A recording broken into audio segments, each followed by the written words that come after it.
Well, another blow to a region near the Canada-U.S. border. Windsor is already on tenterhooks with the auto industry and Donald Trump's tariff crosshairs. Bull's Crown Royal, an iconic Canadian whiskey with a storied history, is closing and shifting work to south of the border.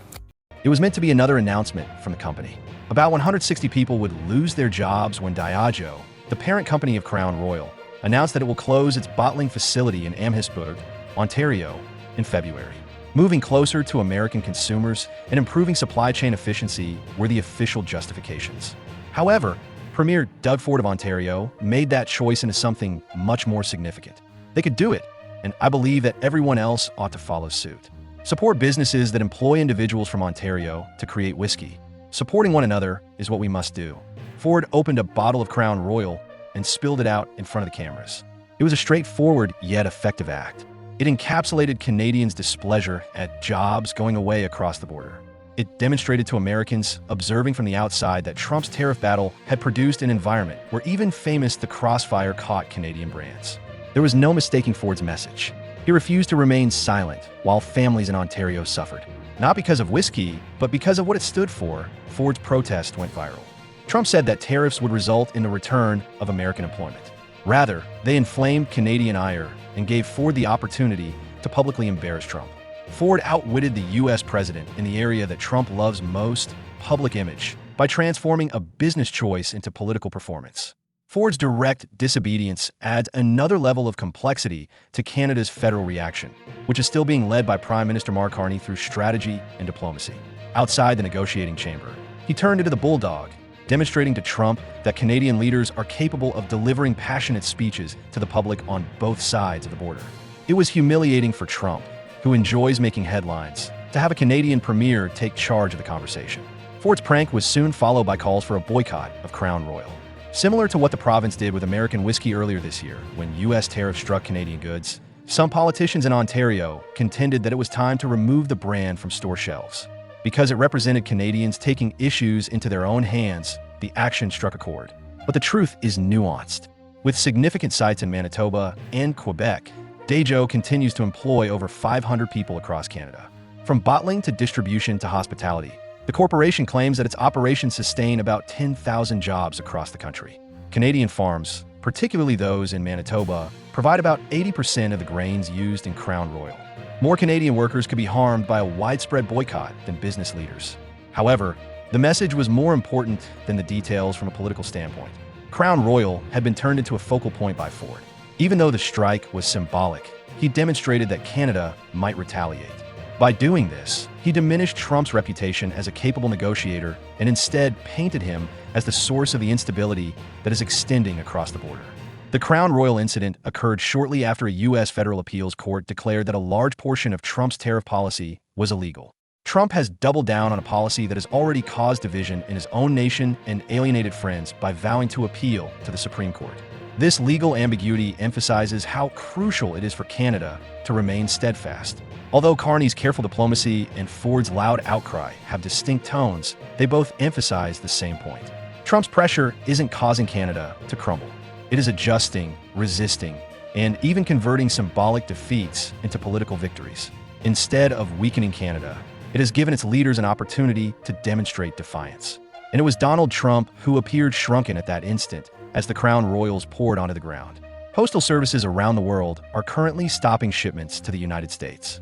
According to an executive order that President Trump signed last month, products arriving from starting Friday, foreign purchases under $800 will be subject to country-specific tariff charges. A single executive order was the first step. The de minimis exemption, which permitted packages under $800 to enter the U.S. duty-free, was eliminated by President Donald Trump. That exemption ended on Friday. The effect was instantaneous. Australia, India, and New Zealand Postal Services shipments to the United States were halted in New Zealand, the United Kingdom, and other European countries. North America also experienced the shock. As if Donald Trump's tariffs weren't painful enough, small business owners in Canada now have to prepare for increased expenses as the U.S. eliminates the exemption from shipping charges. Small firms in Canada, America's closest trading partner, were frantically trying to maintain sales south of the border. Millions of packages travel across between the two nations annually, and the elimination of this regulation hit at the heart of international trade. In actuality, what was intended to safeguard America was upsetting the supply systems on the continent. Although the White House claimed that the change was necessary to safeguard American businesses and prevent the sale of harmful products like fentanyl, American consumers and retailers took the brunt of the impact. The U.S. accounts for the great majority of my clientele. I'm unable to transfer this to my clients. I had to shut down my store entirely as of last night. Shipments for online retailers who depend on imports were abruptly halted. Small stores that carry imported goods are ready to either increase their prices or shut down. The costs come to homes almost immediately. The country-specific rates for new duties range from 10% to 50%. According to NBC News, these convert into flat rates of roughly $80 for each item. Nations with lower rates, mid-range at $160 and top brackets at $200. Analysts caution that these adjustments may result in additional consumer expenses of up to $13 billion. Logistics companies also retreated. One of the biggest carriers in the world, DHL, announced that it would cease receiving packages headed for the U.S. until important information was made clear. The policy caused delays, increased costs, and confusion at home rather than securing America. Many nations completely stopped shipping, but Canada took a different tack. Canada Post affirmed that service would not be suspended. Rather, it established a mechanism to gather the additional taxes and forward them to the United States Customs. In accordance with the non-CUSMA rate established earlier in August, the majority of Canadian packages are now subject to a 35% surcharge. Although it is expensive, it maintains market access. Compared to other partners, there was a stark contrast. Due to their inability to predict the fees that clients would incur, small exporters in Australia stopped selling to the United States. Postal companies in Europe acknowledged that they required extra time and halted deliveries while new systems were constructed. In contrast, Canada maintained the flow of products. Ottawa made sure companies still had access to their biggest export market despite Trump's sudden policy change. The difference is obvious. Although Trump's action was meant to safeguard the United States, it actually increased costs for small businesses and American families, while major couriers stopped operating. Canada swiftly adjusted after experiencing the same setback. It kept its market share by keeping up its postal link, while rivals in Asia and Europe were shut out. This isn't just a technical solution. It strengthens Canada's function as a reliable North American partner. According to Prime Minister Mark Carney, Canada will only sign accords that benefit it. This reflects that position. Canada demonstrated that it could maintain trade under the new regulations while others severed ties. The dilemma for the U.S. is whether the economy that these tariffs were intended to protect is strengthened or weakened. Regarding Canada, the lesson is more focused. It demonstrated that resiliency and pragmatism can be its greatest assets by managing to transform disaster into opportunity in the middle of global turmoil. As of September 1st, Canada will eliminate its counter-tariffs on all U.S. imports that comply with the KSMA, while maintaining its counter-tariffs on steel, aluminum, and automobiles. Canada is one of their most valuable clients in several vital industries. Trade once in Washington, and Ottawa defines political power once more. President Donald Trump is imposing tariffs on important industries, particularly vehicles and aluminum. Canada has responded by making a specific change.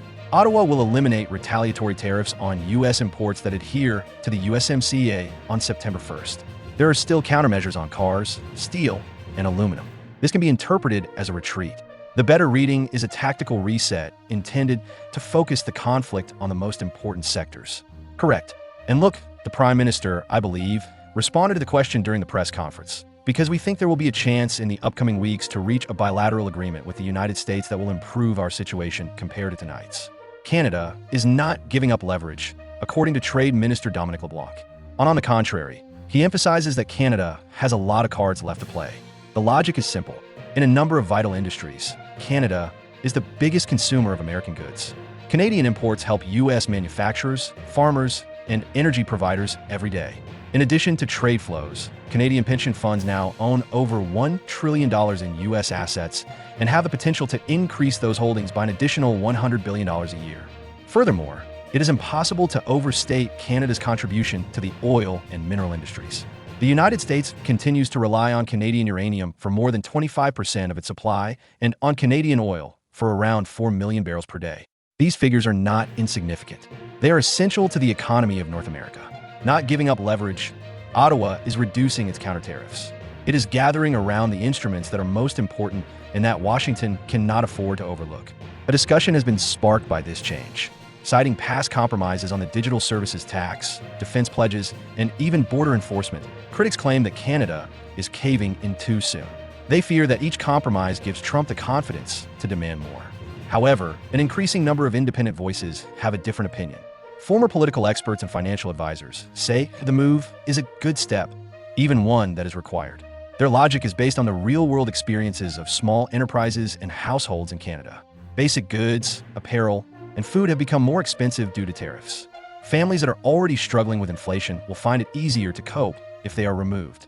2 years ago, the Canadian Federation of Independent Business indicated that medium and small businesses were the most negatively impacted by retaliatory tariffs. There may now be some respite for many of those same businesses. Trump frequently claims that Canada disregards the very agreement it signed, although the government has removed this claim. Washington affirmed the tariff-free status of USMCA-compliant imports via an executive order. Ottawa's support for that order enhances, rather than diminishes, its credibility. The sectoral tariffs that are left unaltered are the real litmus test. Assembly lines are already being strained by the vehicle tariffs, and Quebec and Ontario are particularly severely impacted by American steel and aluminum charges.